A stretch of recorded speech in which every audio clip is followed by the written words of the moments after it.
Let's talk about up and coming. And as we almost like a week before this interview, I think, or even days before this interview was booked, this DOI thing is now landed on you.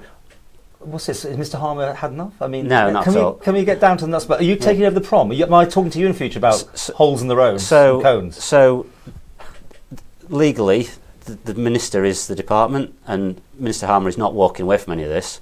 But what he's trying to do is to make sure we're set up in the best way for success. So, translate that into English. Am I getting you in future? You could be the face of the prom, or will he still be pulled out to do it? I'm struggling to get him half the time. To be honest, I was meant to sing holes and roads and all sorts of. We were promised monthly things. Okay. I'm struggling. Right. Okay. Well, shouldn't we have contact? Shouldn't the public not know what's going on? Sorry. The public should know what's going on. That's the whole part of government, isn't it? Yeah. Government is there to serve the people, but it can't be a committee meeting to design a scheme like that all the time. Are you taking responsibility? I've got delegated responsibility for highways, and within every pothole, everything else now, it's you first contact to answer questions in Tynwald or whatever. Is it? No, I think the questions in Tynwald will still go to the minister. I mean, legally, that's what sounds like. You're getting the bad end of this deal. Well, you look at it, and there was nobody with the highways delegation since Kate Lowe-Brennan stepped away from it. It's been some time, hasn't it? Yeah, it was July. Now, you actually look a little bit more in depth into that. There is no MLCs that could step into it, and in terms of MHKs, DOI has the maximum number it can have. So 3 MHKs is all that DOI can have. I'm already one of them. There's 4 divisions within DOI. The minister asked me would I step up to the plate. What are you going to do? What are we going to change? How are you going to revitalise this whole? And I'm talking about the prom as one particular job, which I think everyone's affected by to some degree or another coming to the capital. Well, I mean, the prom is essentially it's a private sector contractor that's delivering it, but there's a lot of complexity in terms of interrelationships. So the MUA, obviously DFE. And DOI are all. Well, you're paying the bill, right? It's coming out of your wage. DOI is effectively the. So the they're client, 9 weeks behind, or they were maybe more than 9 weeks behind. Are you going to be on that now? Are you going to get them back on course or whatever? So there's a strategic promenade political board that's overseeing the whole of the prom scheme. It's bigger than any one department. So on that prom board is myself and the minister. There's also Manx Utilities with the chairman. There's DFE and also Treasury. But will you be the one that goes down to talk to hoteliers, talk to businesses, try and get information, try and get them their conversation if they want it? Okay, so on that, that's what officers are there for. Right. There's a new individual being appointed, and he is that public face. He's there to invest that time in those relationships, and then to be the voice of those customers back into the project. Okay. What else you got coming up this year? I don't know if I've got much time for anything else, Paul, to be perfectly honest. I mean... are you overworked? Oh, planning. Do you feel... Oh, planning, gosh, yeah. Let's talk about that. Let's do planning. Yeah. I mean, so much going on there as well. And the Eastern planning... is that separate to your... Yeah, separate. So, in planning, you've got this separation of policy and operation, which seems to be a model that government is looking to do more widely, but actually it's already in place in planning, where Cabinet Office do all the planning policy, and the operation is in DEFRA. So my responsibility, I've got delegated responsibility within DEFRA, and I also chair the planning committee. That doesn't really change. Whatever the area plan is, whatever the policies are, it's about implementing those. So how is planning going? Was it every 2 weeks you have to... Every 2 weeks, yeah. I think it's going quite well. We've got a good committee. The officers are working really hard. Like everywhere else, there's a shortage of resources, and you want things to be done quicker. But so back to the question, what else do you want to do this year? I mean, have you got any particular things that still, year 3? You're in year 4 now. Well, that's what I mean. Year 3's done. Yeah. So time's running out. I mean, one of the big areas for me is to try and push DFE in terms of the broadband. There's been the national broadband strategy seems to have stalled. I've got a question down for Tynwald next week around to the Minister for Enterprise, because we don't seem to be getting 68th or something on the list when we on to one of these. I know they've all got the lists. And it's a big issue in rural. What do you want to do? You want to go fibre to the doors and that sort of thing?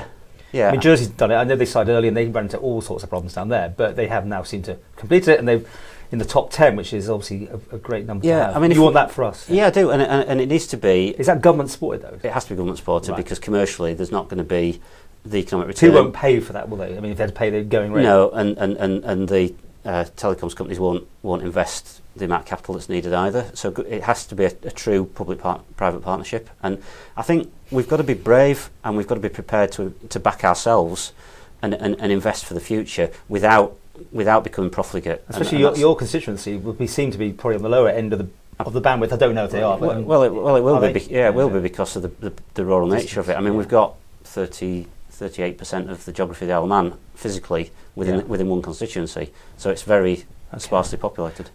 I've got to move you on. You're not going to like this because I keep asking you about being a minister, but you did say you wanted to be a minister. I get the impression, and I'm not the only one, I think we go over old ground all the time, that you seem very pro-government. You know, you're always the one that backs them up in Tynwald. You always pat them on the back. I could get worse, but I'll leave it at that. Do you accept that you are almost, what's a polite word? Go on. No, I mean, you're doing their bidding almost. They ring you up and say, make sure you vote for us today. No, that's completely unfair. And that's what I want to hear you say. You're your own man. I'm absolutely my own man. Right. And you've only got to look back to some of the things that I've done. I mean, you go right back to the chief ministerial election when I considered all the candidates, and I didn't go with Alf. I went with the chief minister. But of course, Alf is a constituency, and we've got a great working relationship. Right. But I just felt who was the best person to be the job at that point in time. You look at bringing the Notfield inquiry, which council ministers absolutely didn't want. 2 ministers were absolutely adamant that it was the wrong thing to do. No, I think I've got a perspective which is about looking at getting things done, and I want to see the Isle of Man delivering for the people of the island, and it's about outcomes. You accept this is kind of commonly thought of in Tynwald by other members? Possibly, but I'm not worried about that. I'm worried about what I do. Howard Quayle would love you. I mean, you must be on the top of his Christmas list as far as if the ministerial job comes available, surely, because because you're more pro him maybe than somebody else. Do you accept that? You'd have to ask Howard that. I mean, I just do the best job I possibly can, and if somebody asks me to be a minister, then I'm likely to accept it, and that's what I'm about. Numbers, please. You. How have you done last year? How do you rate yourself out of 10? Put it this way, I can't put any more effort in than I'm doing. So I think I'm going to nuance this. I think I'd probably give myself 8.5 for effort and 7.9 for achievement, because there's always more to be done. I'm one of those people that part of my frustration, which is where we started, was I can see just as much, if not more, that needs doing now than I could when I first came in 2016. You're going to make your mark, I guess. That's what you still want to do. But anyway, and I hope I'm doing that. And government, how do you rate them out of 10? I can't remember what I gave them last year. I think it might be an 8 as well. I think I'm a little bit frustrated by some of the things that now should be in delivery and aren't, and I think I would probably criticise. Touched on broadband.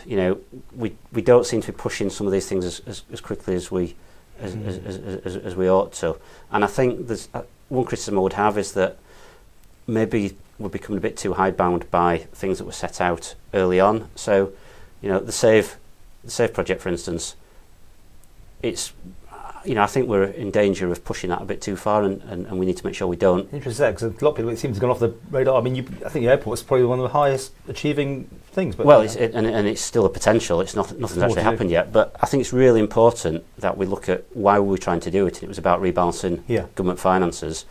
And I think we have to make the right decisions for the long term of the island. And I'm concerned that we don't go down a path, and I'm not talking about the airport here, but generally, of doing things that don't fit long term. Sorry, just give me a number. 7 point. So down, basically. Yeah, 7.7. 7.7. 7.7. I thought I'm just hearing you there. 7.7. That's a new one. Okay. Well, and lots to do. We'll talk to you soon. Yeah, no problem.